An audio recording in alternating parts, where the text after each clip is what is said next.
दोस्तों मैं आकाश हाजिर हुए एक नए टॉपिक के साथ जो कि बहुत ही इंटरेस्टिंग है। ये खासकर एसएससी सीसर सीजीएल और जो भी लोग सेंट्रल गवर्नमेंट का एग्ज़ाम देते हैं उनके लिए एक इम्पॉर्टेंट खबर है। देखिए अब एग्ज़ाम पैटर्न जो है वो क्या होने वाला है, चेंज होने वाला है। अब आपका एग्ज़ाम पैटर्न पूरी तरीके से बदल जाएगा। जो आपको पहले 2 एग्ज़ाम देना पड़ता था, एक फ्री देना पड़ता था, एक मेंस का एग्ज़ाम देना पड़ता था। तो जो प्री का सिस्टम था उसे सरकार ख़त्म करने जा रही है। अब इसके लिए आपको एक एग्ज़ाम देना पड़ेगा, केवल सीईटी का। किसका एग्ज़ाम देना पड़ेगा? सीईटी का। तो अब सीईटी के थ्रू डायरेक्ट क्या होगा, आपका चयन हो जाएगा। सारे स्कोर कार्ड कहाँ से लिए जाएंगे? सीईटी से ही लिए जाएंगे। तो आइए कुछ डिटेल से जानते हैं इसके बारे में। सीईटी क्या है, ठीक है, और पैटर्न क्या होगा इसका, कैसे एग्ज़ाम कंडक्ट कराएगी सरकार, क्या क्या इसके फ़ायदे हैं और क्या इससे होने वाले नुकसान हैं, और ये क्या आपके एग्ज़ाम पे असर डालेगा या नहीं डालेगा। 3 बातों पे हम क्या करते हैं, बारीकी से नज़र देखते हैं। तो देखिए दोस्तों, ये सीईटी जो है ये क्या है, कॉमन एलिजिबिलिटी टेस्ट है। ठीक है, इसका जो फुल फॉर्म है वो कॉमन एलिजिबिलिटी टेस्ट है और इसे कंडक्ट कौन कराएगी? एनआरए कराएगी। कौन कराएगी? एनआरए, ठीक है, नेशनल रिक्रूटमेंट एजेंसी। तो इसके द्वारा ये कराया जाएगा।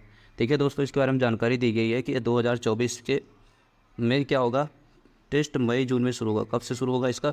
2024 पे 117 जिलों पे 1000 से अधिक परीक्षा केंद्रों पे परीक्षा होगी। अगर एक बार आप इसे पास करते हो तो इसका जो रिजल्ट हो कितने साल के लिए वैध रहेगा? टोटल 3 साल के लिए वैध रहेगा। दोस्तों कितने साल के लिए वैध रहेगा? 3 साल के लिए। ये सार्वजनिक और निजी क्षेत्रों में उद्यम सीटी स्कोर को भी स्वीकार किया जाएगा। मतलब सरकार ये हर तरीके से देखो, खासकर तो ये आपके लिए इंपॉर्टेंट है। किसके लिए? अगर आप गवर्नमेंट एग्जाम जितने भी देते हो, सेंट्रल गवर्नमेंट के, इसके एग्ज़ाम देते हो सेंट्रल गवर्नमेंट के, सेंट्रल गवर्नमेंट के जो भी एग्ज़ाम दोगे उसके लिए क्या है, ये इंपॉर्टेंट है। उसमें तो ये क्या है, सीटी लागू ही हो गया। बाकी स्टेट गवर्नमेंट के ऊपर है ऑप्शन है कि स्टेट गवर्नमेंट इसे लागू करती है या नहीं करती है। बाकी आए तो इसके बारे में कुछ और डिटेल जानकारी लेते हैं हम। तो दोस्तों हम इसके बारे में क्या करते हैं और कुछ जानते हैं। तो देखिए मीडिया रिपोर्ट्स के मुताबिक क्या है, जो मीडिया रिपोर्ट्स के मुताबिक आया क्या है, एनआरए, ठीक है, कंप्यूटर आधारित कॉमन एलिजिबिलिटी टेस्ट होगा। मतलब ये भी क्या होगा, ऑनलाइन ही पेपर होगा। ठीक है, जैसे पहले होता था वैसे ही क्या होगा, ऑनलाइन पेपर होगा। इसमें किसी प्रकार का चेंजमेंट नहीं किया गया है। ठीक है सर, और इसके बारे में क्या है, जानकारी दी गई है। ठीक है, इसकी तैयारी क्या हो गई, अंतिम चरण में है। क्योंकि देखो ये दोस्तों 2020 में ही चर्चा में आ गया था, लेकिन इसे पूरा बनाते हुए, पूरे कार्यक्रम को तैयार करते हुए लगभग 2 से ढाई साल का समय लग चुका है। तो ये पूरी तरीके से तैयार होकर आ चुका है। 2024 में इसी के आधार पर क्या होने वाली, भर्ती होने वाली है। अब ये कौन कौन से एग्ज़ाम के लिए सूटेबल है? तो देखिए दोस्तों, इसमें सबसे इंपॉर्टेंट है क्या, कर्मचारी चयन आयोग। जो आप लोग एसएससी का एग्ज़ाम देते हो तो एसएससी का एग्ज़ाम किसी आधार पर होगा? इसी के आधार पर होगा। रेलवे होगा, बैंकिंग में कार्मिक चयन स्थिति, आईबीपीएस का एग्ज़ाम अगर आप देते हो तो क्या होगा, ये भी क्या होगा, इसमें भी लागू होगा क्या, सीईटी। सीईटी स्कोर के आधार पर उम्मीदवारों का चयन होगा और आगे के दौर पर विचार किया जाएगा। अब देखो दोस्तों, अंतिम श्रेणी के लिए जो अंतिम आपका, देखिए आपके जैसे एग्जाम में क्या होते हैं, 2 तरह के एग्जाम होता है। एक हमारा क्या होता है, प्री होता है, और एक हमारा क्या होता है, मेंस होता है। तो जो प्री होगा वो क्या होगा, अब सीईटी के आधार पर हो जाएगा। किसके आधार पर हो जाएगा? सीईटी के आधार पर। और मेंस जो पहले से होता है, जो कंपनी कराती है वही कराती है। जैसे एसएससी का एसएससी कराएगा, रेलवे का रेलवे कराएगा, ठीक है, आईबीपीएस का कौन कराएगा, आईबीपीएस ही कराएगा दोस्तों। तो ये जो है ये सारे प्रोसेस पुराने वैसे ही रहेंगे, सिर्फ चेंजमेंट कहाँ हुआ है, सिर्फ चेंजमेंट होगा आपके प्री एग्जाम पे। तो ये हमने इस बात को आपको हाईलाइटेड करा दिया है। चलते हैं अपने नेक्स्ट इंपॉर्टेंट पॉइंट पे, कुछ और इसकी इंपॉर्टेंट जो चीज़ें उससे हम बात करते हैं। तो ये साल में कितनी बार आप दे सकते हो? 2 बार दे सकते हो। देखो दोस्तों, इसकी जो सबसे साल में एग्जाम देने की कितनी बार है, 2 बार इस एग्ज़ाम को आप दे सकते हो। और इसका जो रिजल्ट हो कितने साल के लिए वैध रहेगा? 3 साल तक मान्य होगा। कितने के लिए? 3 साल के लिए। तो सब कुछ क्या हो रहा है, चेंज होने वाला है। एक बार आप एग्ज़ाम दोगे, 3 साल तक के लिए आप एलिजिबल रहोगे। और दोस्तों ये बहुत ही बेहतरीन है। ये क्या करेगा कि हमारे बहुत से समय को बचा देगा। जैसे कि पहले एग्ज़ाम होता था तो एग्ज़ाम होने के बाद पूरी चीज़ें कवर होने में कितना लग जाता था, 1 से 1.5 साल का समय लग जाता था।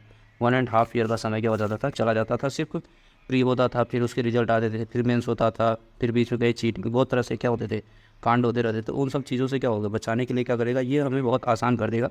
तो आपका ये क्या करता है, बहुत ही आसान प्रोसेस होने वाला है। तो इससे क्या होगा, बहुत सारे बचत होगा और आपको बार बार हर एग्ज़ाम के लिए अलग पैसा नहीं देना पड़ेगा। अब देखिए, उम्मीदवारों के स्कोर में सुधार करने के लिए हर साल कॉमन एलिजिबिलिटी टेस्ट दे सकते हैं। अच्छा, इसमें एक और फ़ायदा, आप हर साल में क्या कर सकते हो, हर साल एलिजिबिलिटी टेस्ट दे सकते हो।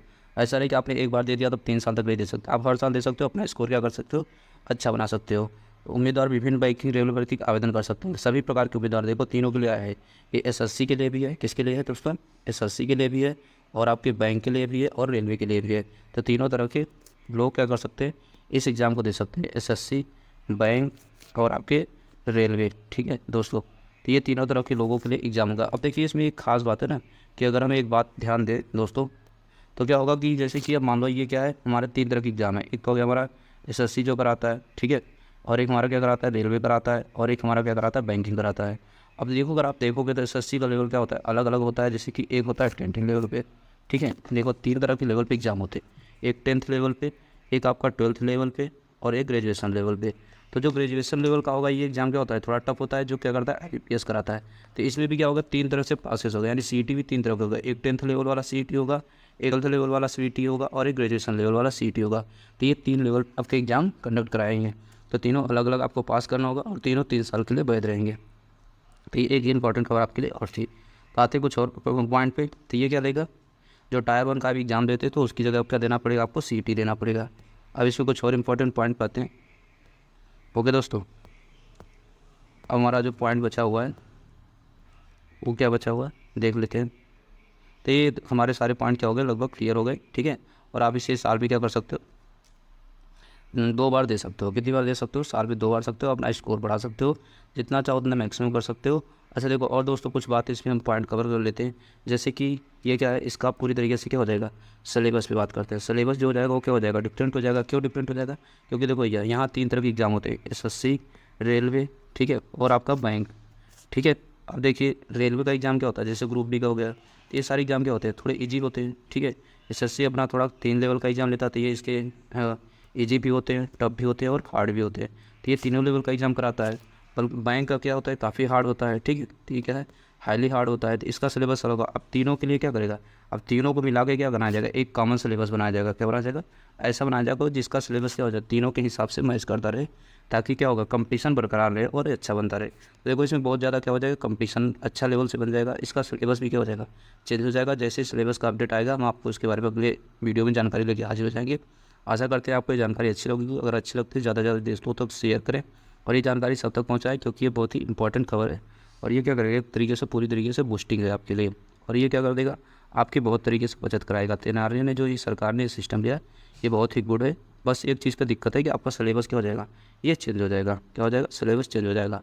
मेंस के लिए आपको ज़्यादा मेहनत करनी पड़ेगी, मेहनत करना पड़ेगा। आपको मेंस के लिए क्या करना पड़ेगा दोस्तों, ज़्यादा मेहनत करना पड़ेगा। आपको प्री निकालने के लिए अलग तरीके से पढ़ना पड़ेगा, मेंस के लिए अलग तरीके से पढ़ना पड़ेगा। अगले वीडियो में तो आशा करते हो दोस्तों आपको वीडियो अच्छा लगा होगा। मिलते हैं अगले वीडियो में। धन्यवाद, आप सबका दिन शुभ हो।